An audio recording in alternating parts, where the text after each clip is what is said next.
9장 19절부터 21절까지 보겠습니다. 열왕기상 19장입니다.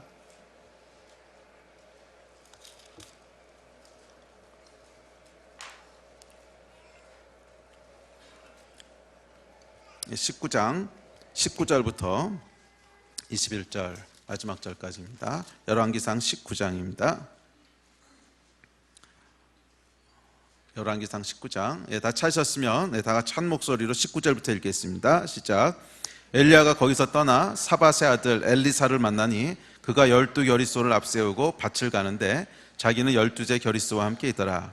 엘리야가 그리로 건너가서 겉옷을 그의 위에 던졌더니 그가 소를 버리고 엘리야에게로 달려가서 이르되 청하건대 나를 내 부모와 입맞추게 하소서. 그리한 후에 내가 당신을 따르리이다. 엘리야가 그에게 이르되 돌아가라. 내가 네게 어떻게 행하였느냐 하니라. 엘리사가 그를 떠나 돌아가서 한 겨리소를 가져다가 잡고 소의 기구를 불살라 그 고기를 삶아 백성에게 주어 먹게 하고 일어나 엘리야를 따르며 수종 들었더라. 아멘. 지난주에 이어서 이 엘리야에 대한 이야기를 함께 살펴보려고 합니다. 엘리야의 데스티니에 대한 세 번째 시리즈인데요.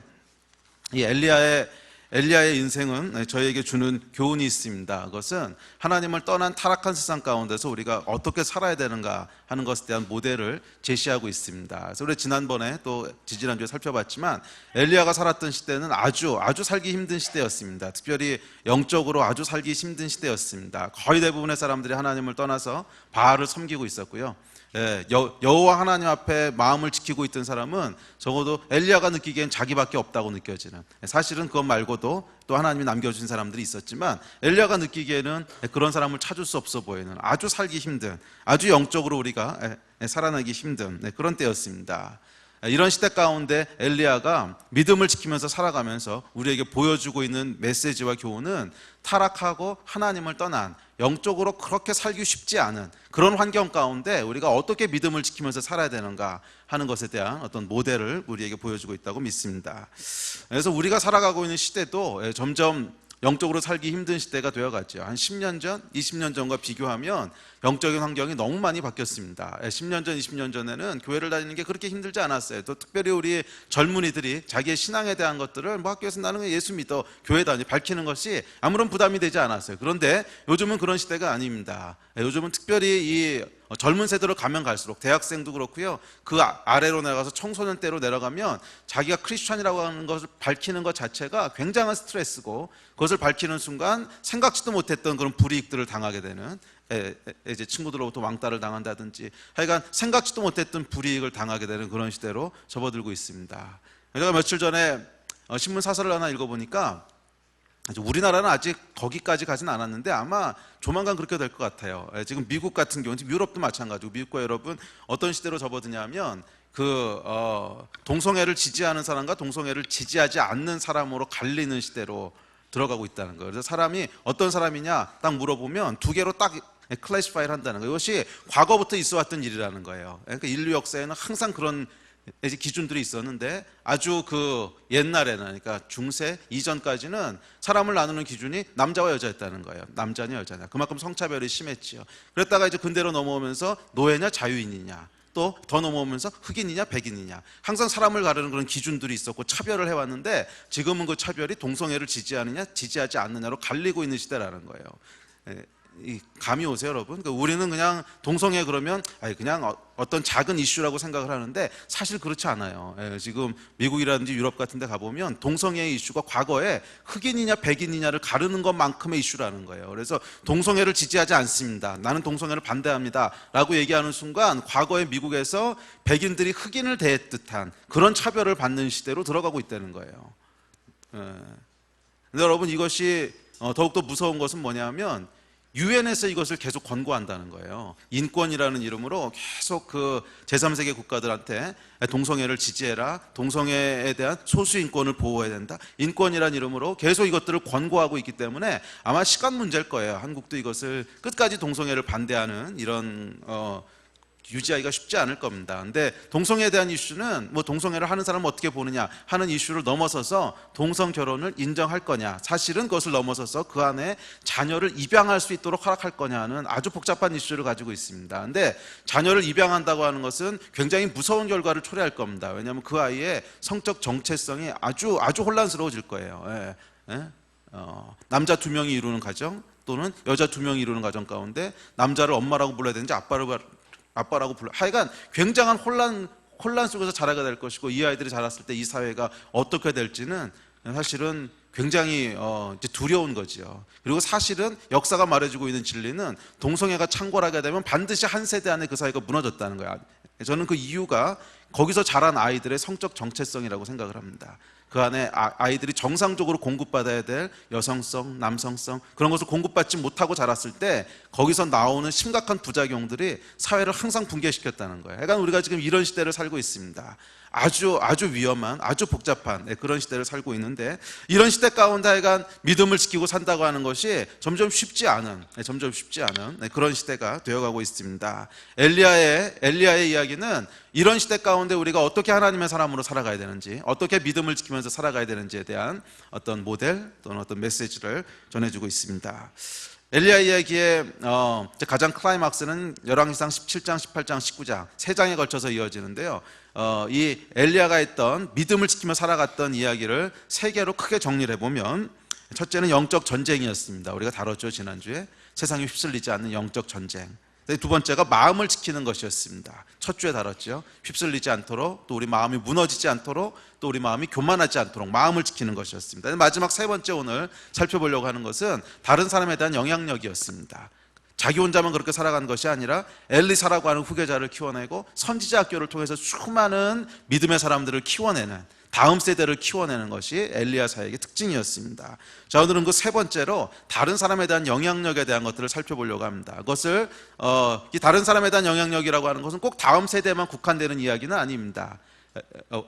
우리가 물론 육적인 자녀 세대에 대해서도 선한 영향력을 미쳐야겠지만, 뿐만 아니라 영적인 자녀들, 나를 통해서 이 복음을 듣게 되고 또 나를 통해서 하나님을 알게 된 사람들에게 미쳐지는 영향력도 역시 동일하게 다음 세대에게 미치는 영향력이라는 거예요. 그런 의미에서 다음 세대는 육적으로 영적으로 모두 다 해당하는 얘기입니다. 그래서 이것을 조금 더 포괄적으로 얘기하면 다른 사람에 대한 영향력을 미친다는 거예요. 다른 사람에 대한 영향력. 그래서 나 혼자 이 시대 가운데 믿음을 지키면서 살아가는 것이 아니라 하나님의 사람으로 믿음을 지키면서 살아가는 것이 어떤 것인지를 다른 사람들에게도 격려하고 도와주고 그 길을 갈 수 있도록 하는 선한 영향력을 미치는 것, 이것이 엘리야가 했던 3번째 사역이고 또 오늘날 우리가 감당해야 될 사역이라고 믿습니다.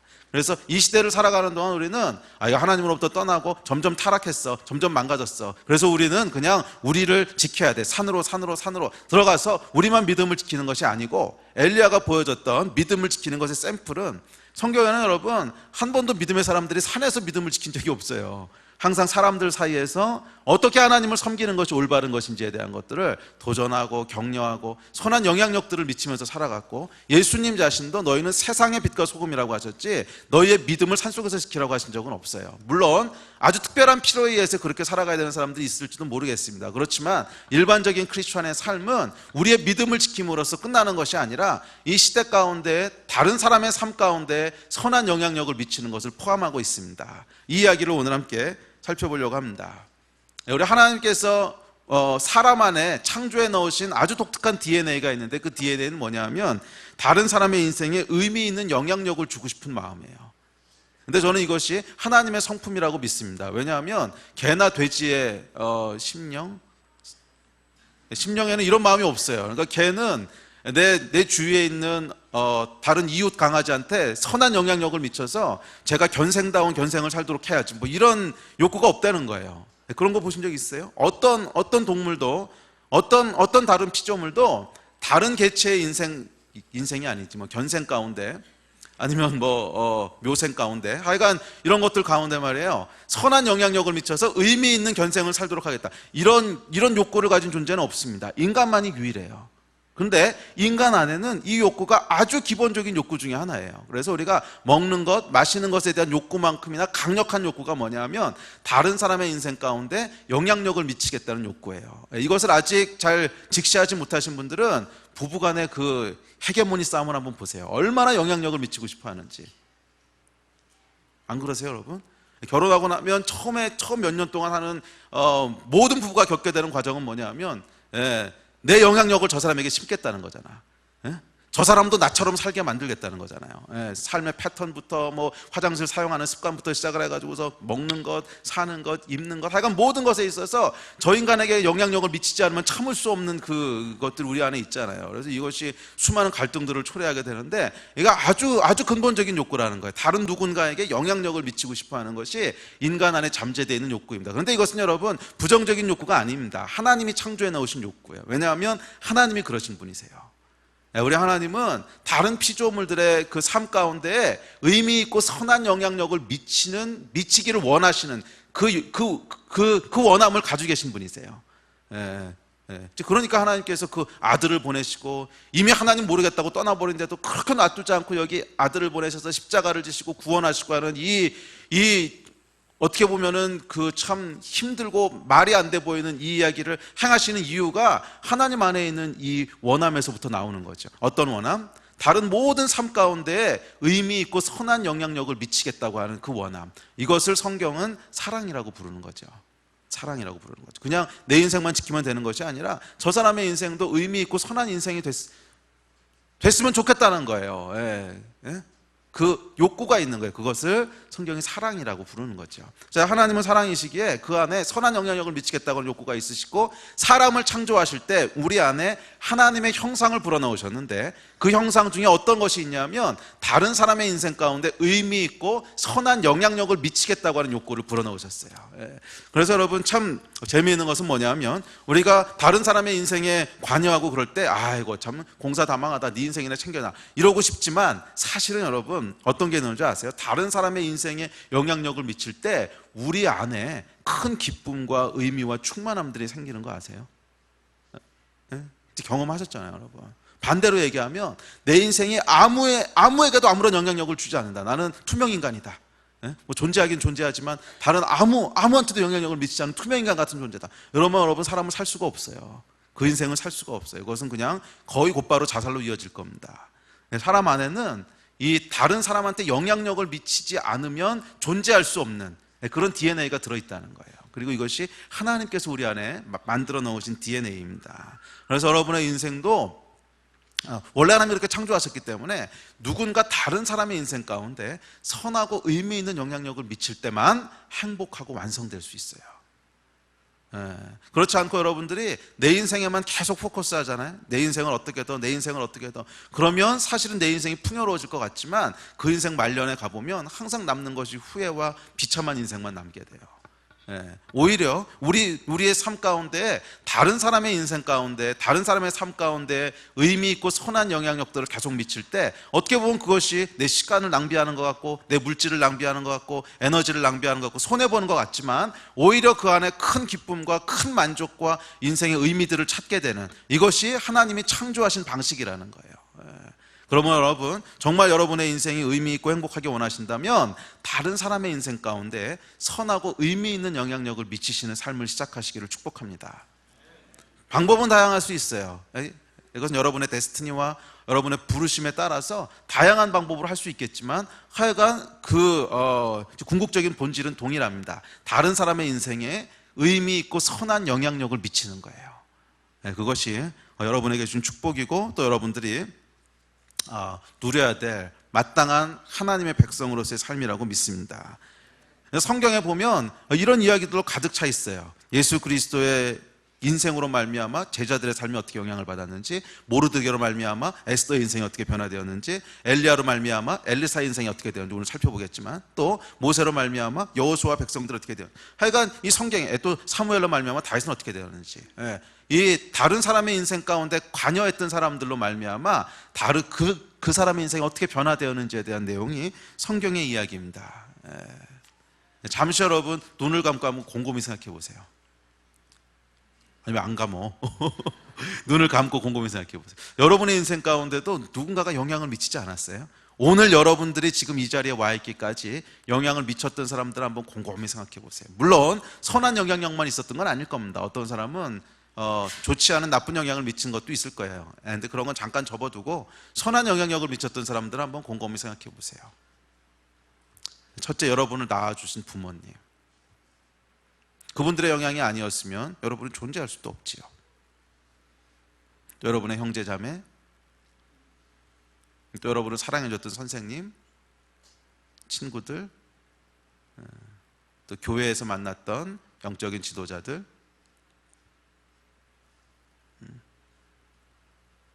눈 뜨세요. 있으시죠? 없으세요? 여러분들은 자수성가로 여기까지 오셨어요? 아니요, 여러분. 우리 인생 가운데는 선한 영향을 미친 사람들이 있어요. 누군가의 선한 영향력을 통해서 저와 여러분의 인생이 지금까지 형성되어진 것입니다. 그리고 여러분의 부르심 또한 다른 사람의 인생 가운데 의미 있고 선한 영향력을 미치는 것인 줄로 믿습니다. 그게 우리 하나님이 우리를 창조하신 방식이에요. 그리고 다음 세대를 세운다고 하는 것은 사실은 이 연장선상에 있습니다. 다음 세대는 그냥 이제 무조건 우리보다 어린 자녀 세대를 돌보고 세운다는 것이 아니라 우리의 아주 근본적인 사명이고 욕구라는 거예요. 다른 사람들에게 선하고 의미 있는 영향력을 미치는데 그 대상이 우리의 자녀 세대일 때 그것이 다음 세대를 키우는 것이죠. 그래서 엘리야와 엘리사의 이야기를 통해서 우리가 다음 세대를 키우는 이야기도 물론 포함될 것입니다. 그렇지만 그것을 넘어서서 우리 주변에 있는 이웃에게 또 내가 관심 갖고 있는 영적인 어떤 도움이 필요한 사람들에게 어떻게 선한 영향력을 미치는가 하는 것에 대한 이야기들을 살펴보려고 합니다. 아멘. 자, 그런데 여러분, 모든 영향력이 앞서도 말씀드렸지만 선하고 의미 있는 영향력인 것은 아닙니다. 어떤 것은 주지 말아야 될 영향력을 미치는 것도 있어요. 저에게 처음으로 게임을 가르쳐줬던 친구 이런 거죠. 또 술하고 이상한 문화를 전수해줬던 선배들 이런 사람들은 꼭 선한 영향력을 미친 것만은 아니죠. 그래서 우리의 삶이 항상 의미 있고 선한 영향력을 미치는 것만은 아니에요. 어떤 경우에는 하지 말아야 될 영향력을 미치기도 합니다. 그래서 오늘 엘리야와 엘리사의 이야기를 통해서 크리스천들이 마땅히 해야 될, 어쩌면 크리스천이라고 하는 말의 데피니션이라고 믿는데, 이 하늘의 선한 영향력들을 어떻게 다른 사람들에게 미칠 것인가 하는 것에 대해서 살펴보려고 합니다.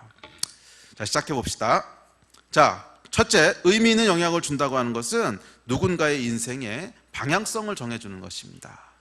이것을 우리가 지난번에 살펴봤던 메시지로는 데스티니를 알려주는 거라는 거예요. 엘리야가 여러분 엘리사를 향해서 처음으로 했던 것은 그의 머리에 기름 붓는 것이었습니다. 19장 16절에 보면, 19절부터는 이제 그 이야기가 생략되어 있는데 19장 16절에 보면 하나님 뭐라 그러시냐면 또 아벨무올라 사밧의 아들 엘리사에게 기름을 부어 너를 대신하여 선지자가 되게 하라 그러셨어요. 하나님의 명령이었으니까 분명히 찾아가서 기름을 부었습니다. 엘리야가 엘리사에게 했던 첫 번째 행위는 뭐였냐면 기름을 붓는 거였어요. 근데 기름 붓는다고 하는 것의 의미는 뭐냐면, 구약에서 기름 부으심은 그 사람의 그 부르심이 뭔지를 확정 지어주는 행위였어요. 오늘날 우리가 기름 부으심이라는 용어를 여러 가지 다른 의미로 사용하는데, 구약의 오리지널 기름 부으심의 의미는 뭐냐면 네가 무엇으로 부름받았다고 하는 그 사람의 아이덴티티를 확정해 주는 거예요. 그래서 기름은 딱 세 종류 사람에게만 붓습니다. 왕과 선지자와 제사장이에요. 그래서 너는 왕으로 부르심을 받았어, 너는 선지자로 부르심을 받았어, 너는 제사장으로 부르심을 받았어. 그 경우에 기름을 부어서 그 사람의 데스티니가 무엇인지를 확증하여 주는 것이 기름 붓는 거였어요. 그래서 엘리야에게 하나님께서 엘리사에게 기름을 부어 선지자로 세워라, 그것은 너의 데스티니가 뭔지를 기름 부어서 알려줘라, 이런 뜻이었습니다. 이해가 되시죠? 그래서 이 엘리야가 엘리사에게 해줬던 첫 번째 영향은 뭐였냐면, 선한 영향력은 네가 무엇으로 부르심을 받았는지를 알려줬다는 거예요. 그리고 여러분, 이것이 사실은 복음의 본질입니다. 우리가 복음을 전한다고 하는 것은 단순히 어떤 한 사람을 개종을 시켜서 교회를 나오게 만들고 신도를 만드는, 아니요. 그것은 그냥 결과적으로 일어나는 일일 수 있는데, 복음을 전해준다고 하는 것의 가장 핵심엔 뭐가 있냐면 당신이 어떤 사람인지를 알려주는 거예요. 당신이 어떤 존재인지를 알려주는 거예요. 당신은 그냥 우연히 아메바로부터 진화해가지고서 원숭이를 거쳐서 이곳에 존재하는 우연한 존재가 아니라 창조주 하나님이 계시고, 그분이 사랑으로 만드셨고, 그분이 목숨을 바칠 정도로 사랑하신 너무나 소중한 존재고, 너무나 존귀한 존재고, 천하하고도 바꿀 수 없는 존재고, 그 안에 하나님의 영상이 들어있는 존재, 그 그 사람이 어떤 존재인지에 대한 아이덴티티를 알려주는 것이 여러분 복음을 전하는 것의 본질입니다. 아멘. 그래서 당신은 너무나 사랑받기에 합당한 존재고 이제 무엇인가를 해서 이루어내야만 의미 있는 존재가 되는 것이 아니라 이미 하나님께서 당신을 사랑하셨고 당신은 하나님의 자녀이고 하나님의 생명 바쳐 사랑하신 존재이고 이것을 알려주는 것, 전해주는 것, 이것이 여러분 복음을 전하는 것이에요. 그래서 크리스찬의 첫 번째 사명은 뭐예요? 복음을 전하는 거예요. 누구에게? 자기가 어떤 존재인지를 모르는 사람들에게. 이것이 우리가 미칠 수 있고 미쳐야만 하는 첫 번째 영향력 아니겠습니까? 이 땅 가운데 자신이 어떤 존재인지를 모르고 살아가는 거예요. 그래서 아메바가 우리 조상이라고 생각하는, 원숭이가 나의 선조라고 생각하는, 이 여러분 내가 어떤 존재인가 하는 것을 깨닫는 것은 그 사람의 인생 가운데 어마어마한 영향력을 미칩니다. 한 사람의 인생을 거의 좌지우지하는 것이 내가 어떤 존재인가에 대한 자각이에요. 그러면 여러분 복음을 전한다고 하는 것은 단순히 개종시켜서 한 사람의 신도를 만들어내는 것이 아닙니다. 우리가 당신이 어떤 존재인지에 대한 아이덴티티를 알려주는 거예요. 당신이 얼마나 위대한 존재고 얼마나 가치 있는 존재고 천하고도 바꿀 수 없는 그런 의미 있는 존재인가 하는 이 아이덴티티를 알려주는 이것이 여러분 복음을 전하는 것입니다. 그리고 이 복음을 전하는 것 안에는 그렇기에 당신이 어떻게 살아야 됩니다 라고 하는 그 사람의 부르심과 그 사람의 데스티니와 그 사람을 향한 하나님의 계획들을 알도록 돕는 것이 포함되어 있습니다. 이것이 여러분 복음을 전하는 거예요. 그래서 복음을 전한다고 하는 행위는 절대로 호객 행위가 아닙니다. 여러분 많은 경우 이 복음 전하는 걸 호객 행위로 생각을 해요. 그래서 신도 하나 이렇게 아니요 여러분 그게 아니에요. 복음을 전한다고 하는 것은 신도를 만들어내는 것이 아닙니다. 복음을 전하는 것은 기름을 붓는 거예요. 당신이 어떤 존재인지를 알려주는 거예요. 당신이 어디서 와서 어디로 가야 되는 존재인지를 알려주는 거예요. 그래서 우리가 어떻게 사는 인생이 원래 우리가 디자인된 인생인지를 알려주는 것이고 어떻게 사는 인생이 가장 충만하고 행복한 것인지를 알려주는 것이고 이것이 여러분 복음을 전하는 거예요. 그래서 여러분 복음을 전하는 것에 있어서 쭈뼛대지 마십시오. 안 받으면 그 사람 손해예요. 우리가 뭐 그냥 괜히 뭐 세일즈 물건 팔듯이 가서 하나 사주실래요? 그러다 뭐라 그러면 아니 그러실 필요 없어요. 여러분 이것은 안 받으면 그 사람 손해인 거고 우리는 그분들에게 선한 영향력, 원래 하나님이 우리를 어떻게 창조하셨는지를 전해주는 것, 이것이 여러분 크리스찬이 해야 될 첫 번째 영향력인 줄로 믿습니다. 아멘.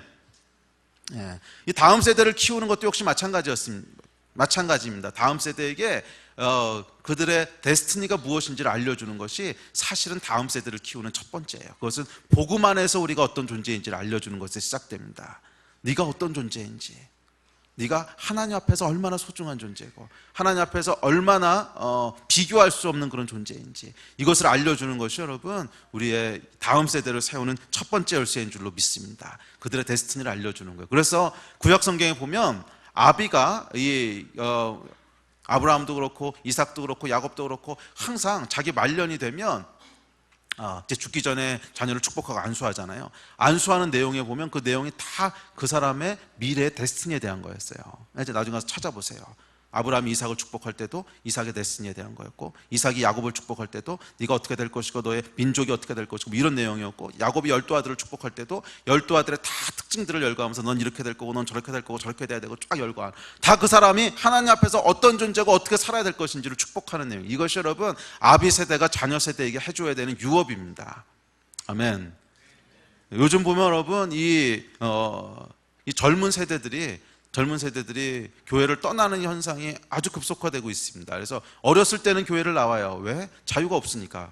부모 따라 나와야 돼. 근데 자유가 쟁취되는 순간, 언제? 대학을 가는 순간부터요. 그냥 빠이빠이 하고 떠나버리는 이 퍼센테이지가 어마어마합니다. 그 이야기는 뭐냐 하면 우리가 자녀 세대에 이 선한 영향력을 미치지 못하고 있다는 거예요. 복음 안에서 그들의 아이덴티티가 무엇인지를 전해주지 못하고 있다는 거예요. 오늘날 여기서부터 회복이 일어나야 될 줄로 믿습니다. 우리 자녀 세대에게 복음을 전하십시오. 복음은 여러분 그냥 저절로 습득하게 되는 것이 아닙니다. 우리 자녀 세대에게 복음을 전해야 돼요. 그것은 종교를 강요하라는 얘기가 아닙니다. 네가 하나님 안에서 어떤 존재인지를 알려주라는 거예요.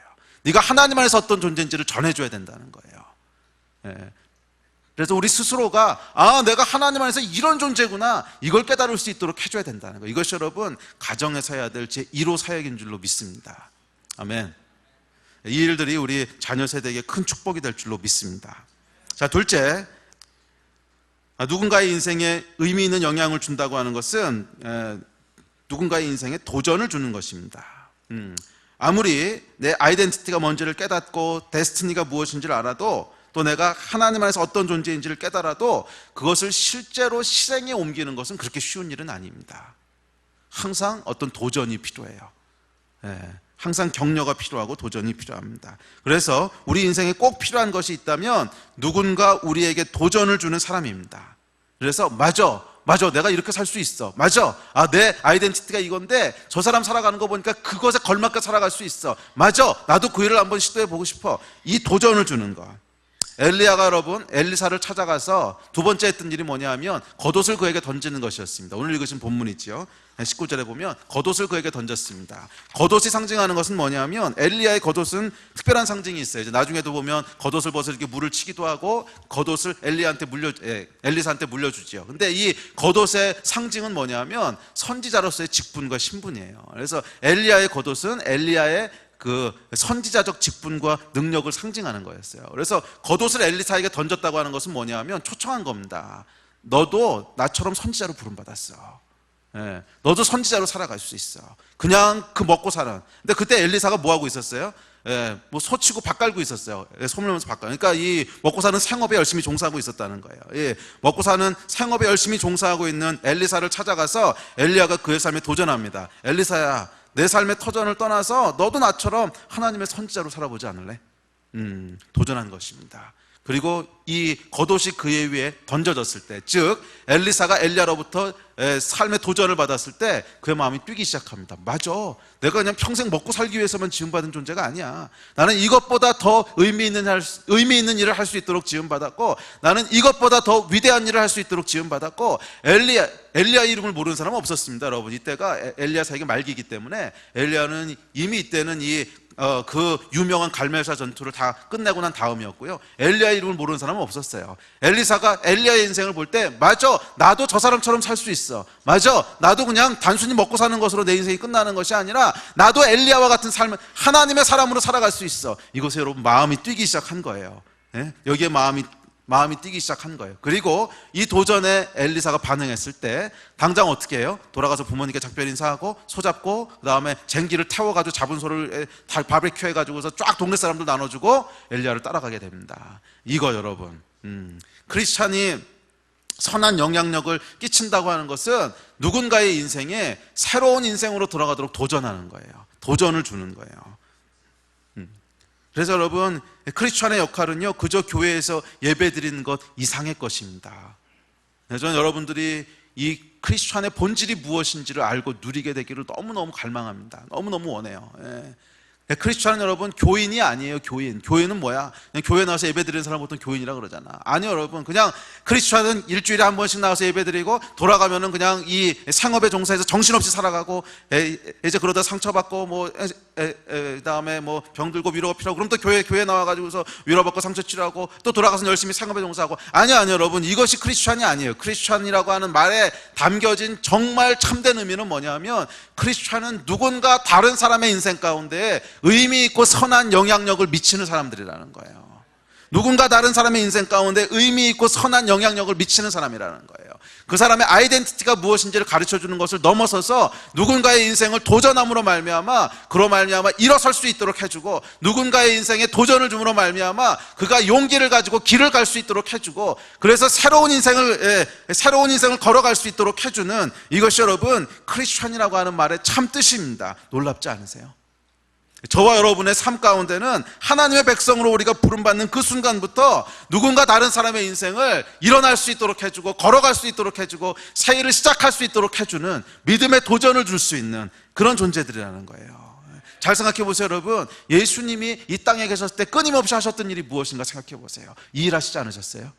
낭망해 있고 쓰러져 있고 지쳐 있고 삶의 소망을 잃은 사람들에게 찾아가서 이렇게 세우는 거야. 아니야, 너는 그렇게 지음받은 존재 아니야. 일어나.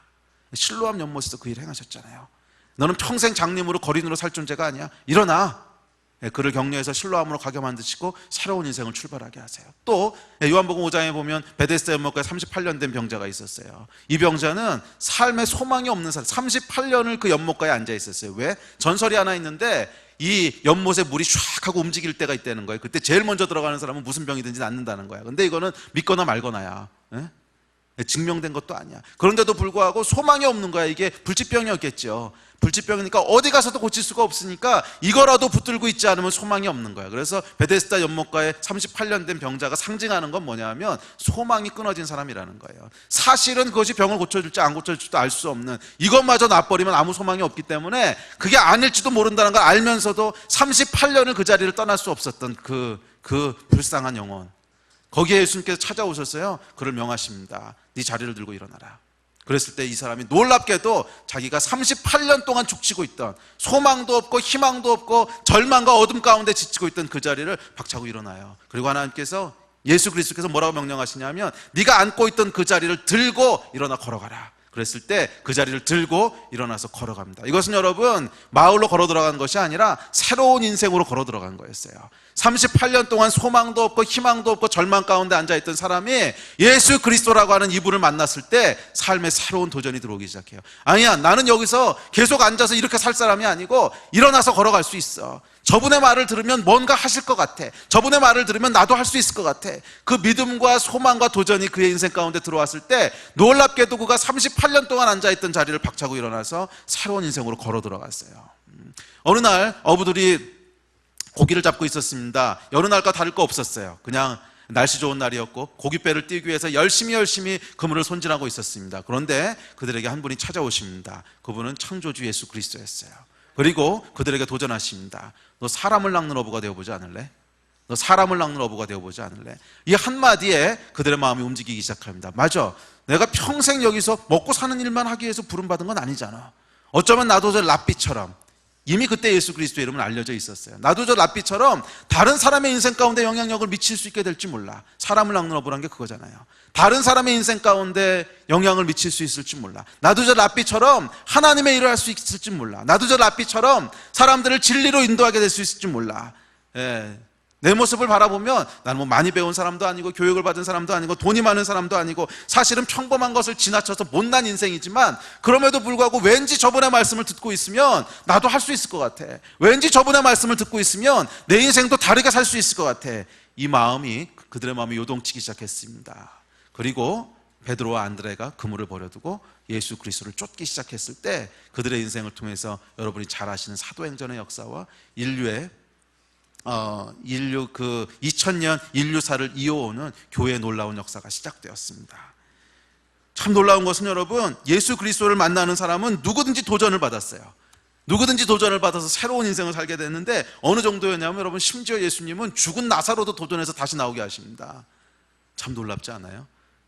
그냥 절망에 빠져 있는 사람 정도가 아니라 이미 죽어서 시체 썩는 냄새가 나는 나사로에게 찾아가서 요한복음 11장 나사로야 나오라 명령하셨을 때 나사로가 그 자리를 들고 일어나서 돌문을 열고 나오는, 그래서 인생의 새로운 챕터로 들어가게 되는, 죽은 인생까지도 일으켜 세우셔서 새롭게 살게 하시는 분, 이분이 예수 그리스도였어요.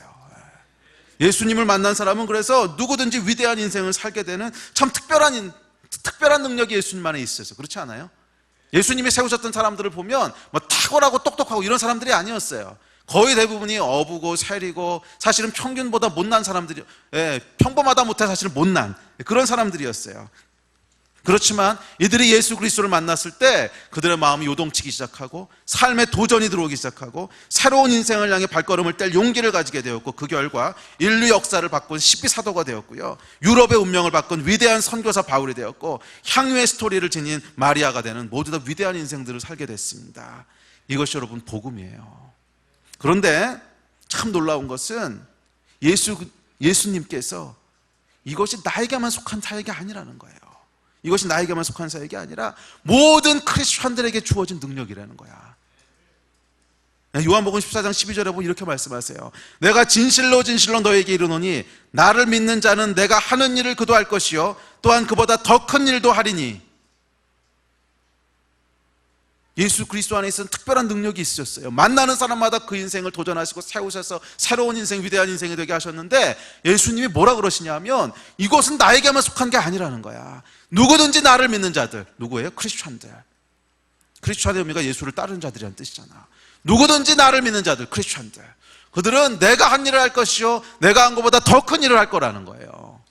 누구든지 나를 믿는 자들은, 크리스천들은 그들의 아이덴티티가 뭐냐 하면 내가 했던 일을 하는 자들이라는 거야. 근데 내가 했던 일은 뭐냐 하면 다른 사람의 인생 가운데 어마어마한 영향력을 미쳐서, 선하고 의미 있는 영향력을 미쳐서 하나님이 그 사람을 향해 가지고 계신 계획들을 이루어가도록 도전했다는 거예요. 할렐루야. 와, 여러분, 이게 저하고 여러분의 아이덴티티예요. 아이덴티티. 이게 여러분 기독교의 정의입니다. 데피니션이에요. 기독교회는 여러분 다른 사람의 인생에 의미 있는 영향을 미치는 사람입니다. 그리고 그 의미 있는 영향은 인생에 도전을 주어 그로 하여금 일어나게 하는 거예요. 길을 가게 하는 거예요. 위대한 인생을 살게 만드는 거예요. 자기보다 더 위대한 인생을 살도록 도전하는 거예요. 엘리야가 엘리사에게 이 일을 했습니다. 엘리야의 도전에 반응해서 엘리사가 엘리야의 영감의 2배를 받는 인생을 살게 됐어요. 예수님이 제자들에게 하셨던 말씀이잖아. 우리의 이야기로 돌아옵시다. 저 여러분 어떻습니까? 누군가의 인생에 도전을 주고 있습니까? 예, 그렇다면 여러분 크리스천 맞습니다. 아무의 인생에게도 도전을 주지 못하고 있습니까? 예, 그렇다면 여러분 크리스천이 아닙니다. 이런 얘기가 아니고요. 실망하지 마십시오. 조만간 하시게 될 겁니다.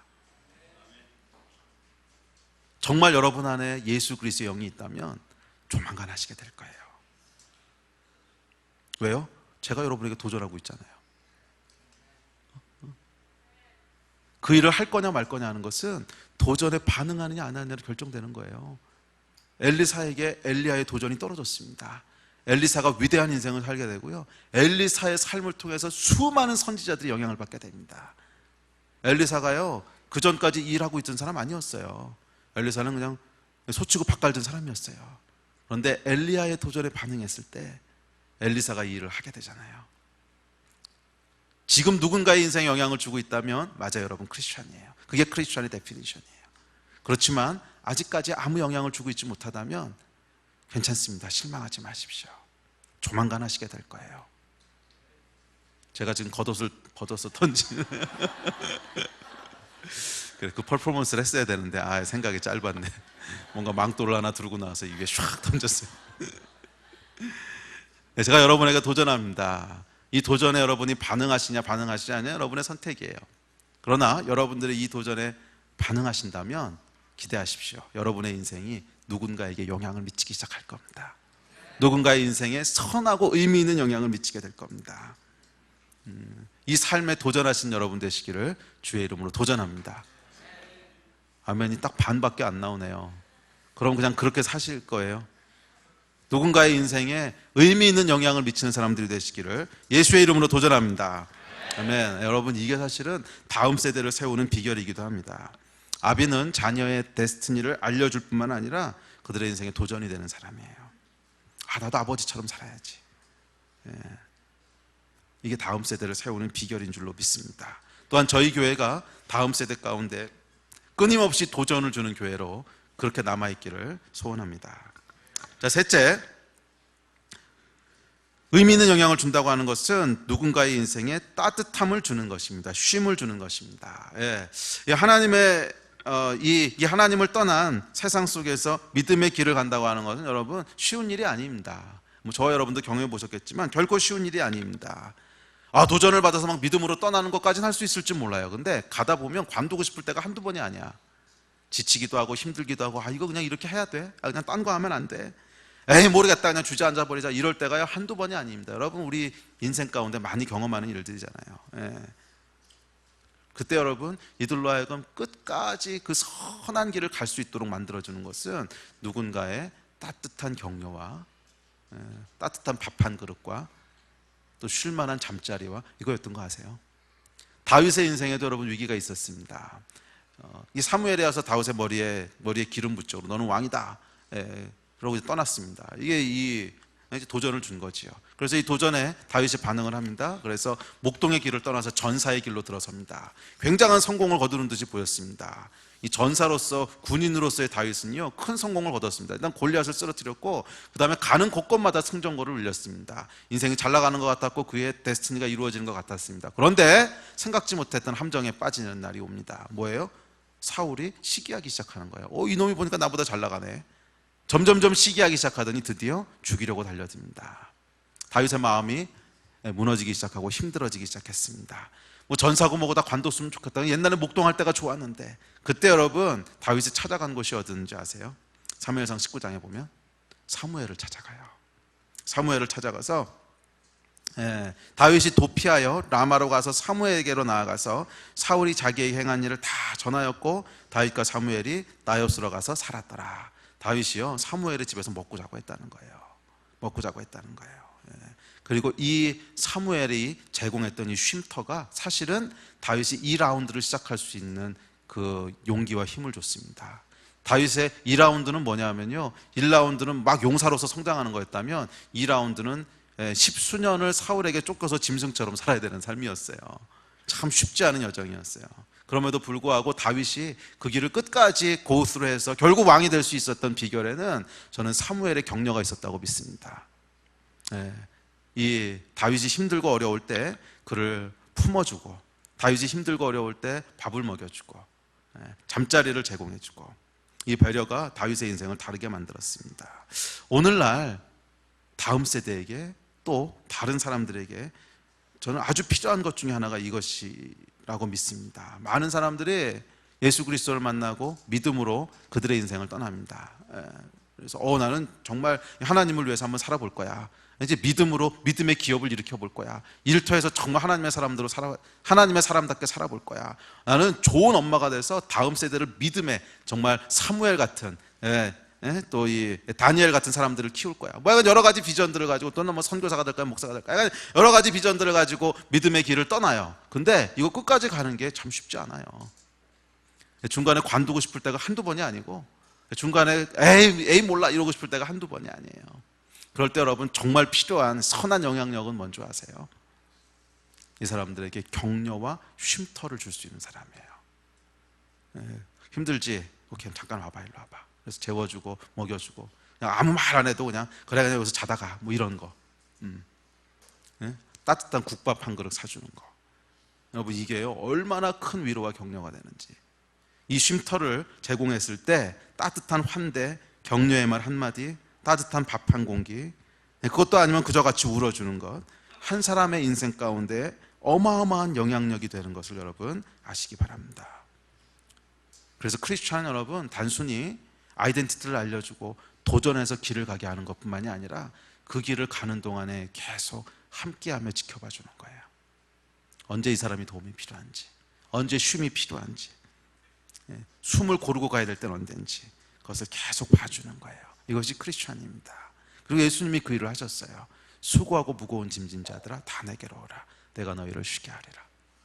우리 예수님은 내가 너로 사람을 낚는 어부가 되게 하리라, 이것만 하신 분이 아니라 수고하고 무거운 짐진 자들아 다 내게로 오라, 내가 너희를 쉬게 하리라. 그래서 여러분 우리 크리스찬도 조심스럽게 이야기를 할 수 있어야 됩니다. 이야기를 쉽게 할 수는 없어요. 왜냐하면 우리가 이를 다 감당할 만한 역량이 없을 수도 있으니까. 그렇지만 조심스럽게 이야기를 할 수 있어야 돼요. 힘드십니까? 지치셨습니까? 그렇다면 오십시오. 제가 얼마나 도움이 될지는 모르겠지만 위로가 되고 격려가 되는 무엇인가를 해드리고 싶습니다. 그것이 작은 헌금일 수도 있고, 아니면 밥 한 그릇일 수도 있고, 재워주는 걸 수도 있고, 하여간 예수님이 그러셨듯이 크리스천도 그 일을 하는 사람이에요. 그리고 이것이 사실은 선하고 의미 있는 영향력입니다. 그래서 예수님이 뭐라 그러셨냐면 이 성경에 보면 손 대접하기에 힘쓰라는 거예요. 손 대접하기, 손님 대접하기. 손님 대접한다고 하는 것은 단순히 여행자를 잘 환대하라는 뜻 이상의 의미가 있습니다. 고아 과부를 돌보고 손님을 대접하고 이방인을 환대하고, 이게 뭐예요? 갈 곳 없고 쉼이 필요하고 도움이 필요한 사람들을 환대하라는 거예요. 환대. 이게 선한 영향력이라는 거예요. 저와 여러분의 삶 가운데 이런 선한 영향력들이 계속 흘러가게 되기를 주의 이름으로 축복합니다. 그리고 사실은 다음 세대를 세우는 일에 있어서도 이 일이 너무너무 중요한 열쇠예요. 청년들이요, 젊은이들이 믿음으로 길 떠나는 건 합니다. 그거는 필 받으면 해요. 그냥 집회에서 한번 은혜 받으면 다 해. 근데 그 길을 끝까지 갈 수 있기 위해서는 누군가가 옆에서 함께 해주고 격려해주고 따뜻함과 쉼을 제공해주는 사람이 있어야 해요. 그리고 사실은 이것이 교회의 본질이라고 믿습니다. 이 일을 하는 저와 여러분, 또 우리 교회가 됐으면 좋겠습니다. 네 번째는 세 번째하고 비슷한데 의미 있는 영향을 준다고 하는 것은 누군가의 인생에 위로를 주는 것입니다. 우리 인생 가운데는 격려가 필요할 뿐만 아니고 위로가 필요할 때가 있어요. 큰 슬픔을 당했다거나 어떤 충격적인 사건을 경험했다거나 그럴 때는 이 위로가 필요한 순간들이 있어요. 이런 사망의 음침한 계곡을 걷게 되는 시즌들이 있죠. 인생을 살다 보면 정말 소망이 없어 보이고 정말 죽고 싶고 막 이런 사망의 음침한 골짜기를 쭉 걷게 되는 때가 있는데, 이 사람의 인생이 어떻게 의미 있고 선한 길을 가게 되느냐는 것은 이 계곡을 어떻게 빠져나오느냐는 데 달려 있습니다. 그리고 이 계곡을 빠져나오기 위해서는 누군가의 위로가 필요하다는 거예요. 위로가. 어떤 사람들은 이 계곡에 갇혀서 더 이상 인생의 경주를 완주하지 못하고 거기서 끝나버리곤 합니다. 제가 아는 한 분이 있어요. 이분은 영국에 사시는 한국 분이신데 이분은 사업을 크게 하셔서 사업도 잘 되시고 그러신 분이에요. 젊은 사람이었어요. 그리고 좀 늦지막히 결혼을 했습니다.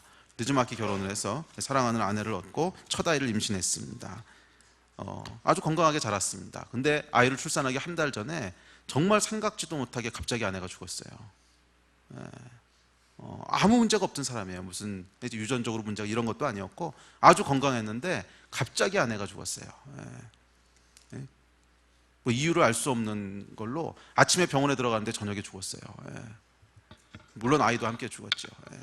그리고 제가 이분을 어떻게 위로해야 될지를 모르겠더라고요. 이거 뭐 위로할 수 있는 말이 없는 거죠. 그리고 한 3년 뒤에 이분을 다시 만났는데 완전히 폐인이 돼 있는 거예요. 완전히 폐인이. 뭐 사업은 이미 다 그냥 정리한 게 아니고 말아먹은 거예요. 그냥 안 나갔으니까 사업은 다 없어져 버렸고 이제 그만둔 재산도 다 없어져 버렸고, 그리고 이 사람은 안 만나는 거야. 그냥 집 밖으로 안 나와. 그리고 하루 종일 술.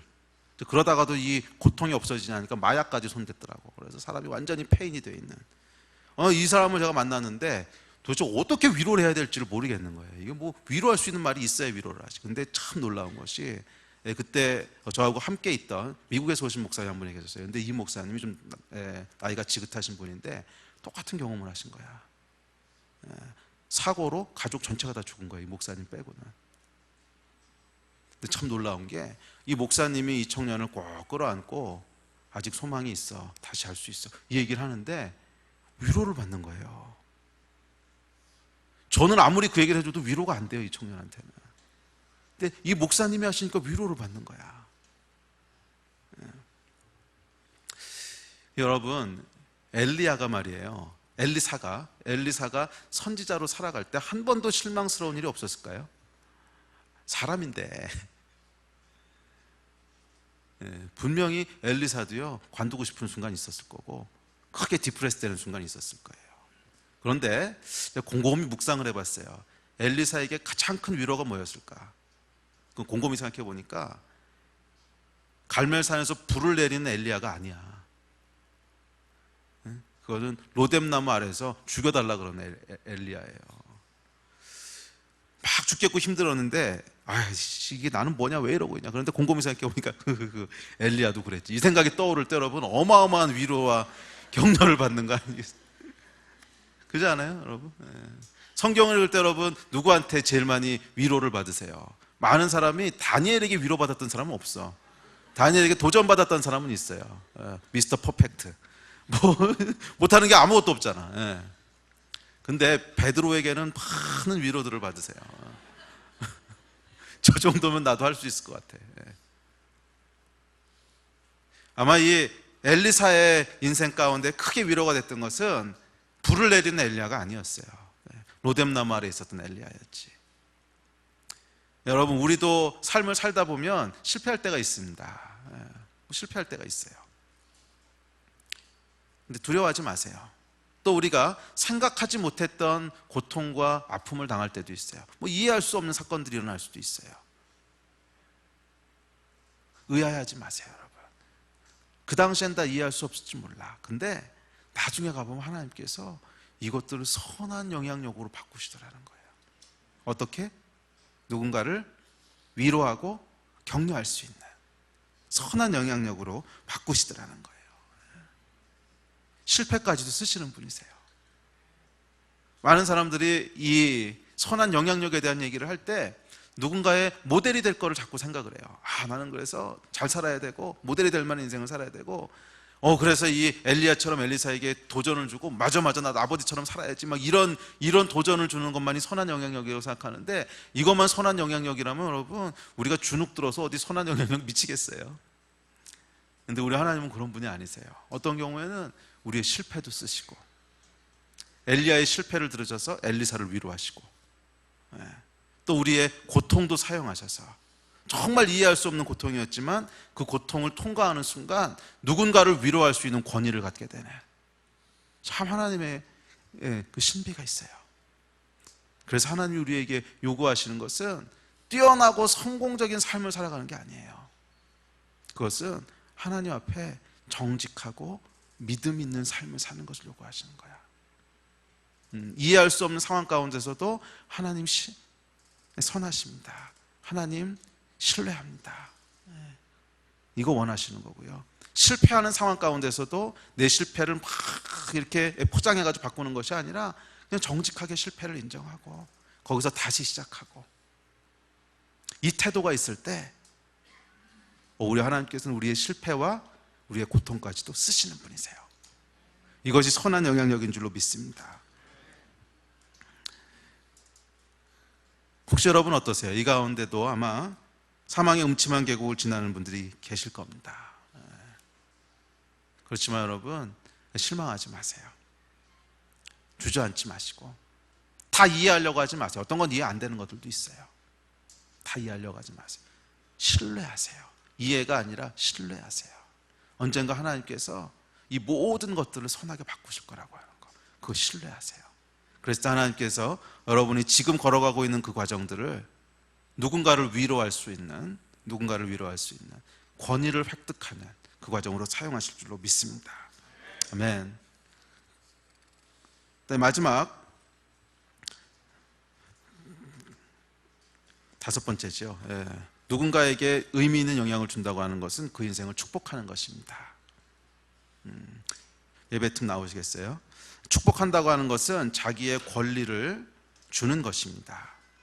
엘리야가 엘리사를 축복하고 떠납니다. 자기의 모든 영감을 엘리사에게 물려주는 거죠. 엘리야뿐만이 아니라 예수님도 그렇게 하셨습니다. 제자들을 통해서 일하시죠. 근데 여러분 사실은 일의 효율성만 놓고 보면 예수님이 직접 하시는 게 100배 나아요. 그런데 예수님께서 그 길을 택하지 않으시고 제자들에게 일을 위임하세요. 왜? 자기가 할 수 있는 것, 자기가 권리를 양보하는 거예요. 양보. 축복이란 여러분 자신의 권리 또는 능력을 타인에게 주는 것, 양보하는 것입니다. 왜? 그 사람이 잘 되라고. 이게 축복입니다. 크리스찬은 여러분 축복하는 사람입니다. 끊임없이 축복할 것을 찾아보십시오.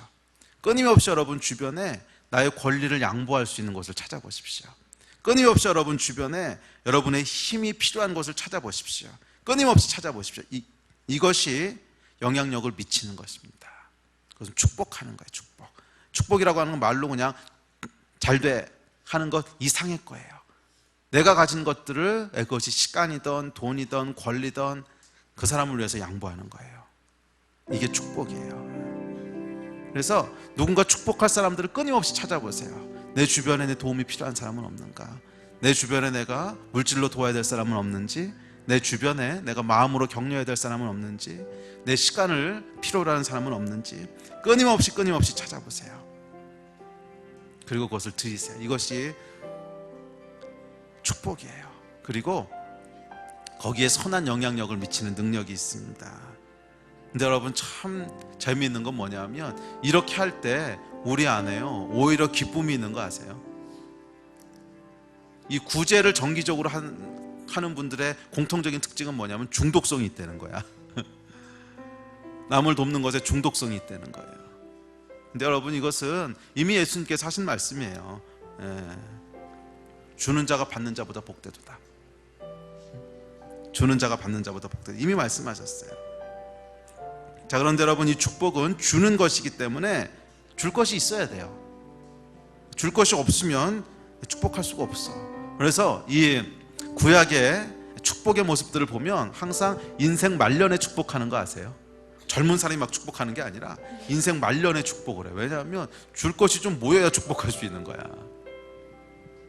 그것은 꼭 어떤 물질적인 것만 의미하는 것이 아니라 우리 인생의 수많은 경험들, 우리가 싸워왔던 믿음의 싸움들, 또 우리가 실패했지만 주님 앞에 정직하게 그것을 고백하고 다시 성공했던 이야기들, 우리가 경험했던 고통들, 이 모든 것들이 우리 안에 쌓이고 축적이 됐을 때, 그것이 언젠가 때가 됐을 때 하나님께서 다른 사람들에게 줄 수 있는, 축복할 수 있는 여러분의 자산으로 바꾸신다는 거예요.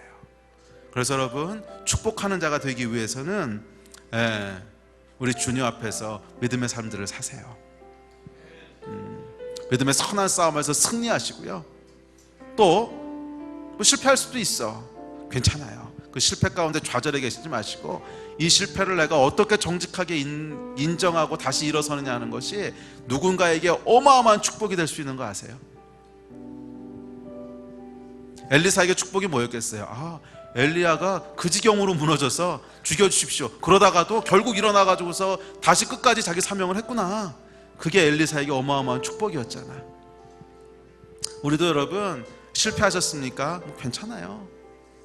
그것이 누군가를 축복할 수 있는 능력이 될 수 있어. 이해할 수 없는 고통 가운데 있을 수 있어요. 그거 다 이해하려고 하지 마세요. 뭐 저도 설명할 수 없는 일들 많고요. 나이가 들어갈수록 더 많아지는 것은 설명할 수 없는 게 더 많아진다는 거예요. 제가 젊었을 때는요, 모든 신앙의 이야기들 다 설명할 수 있을 줄 알았어요. 근데 시간이 지나면서 목회를 하면서 점점 깨닫게 되는 것은 설명할 수 있는 것보다 설명할 수 없는 게 더 많다는 거예요. 다 이해하려고 하지 마세요. 이해하는 것이 아니라 신뢰하는 거예요. 이해하는 게 아니라 신뢰하는 거예요. 누구를? 하나님을. 어떻게? 선하신 분이신 것을.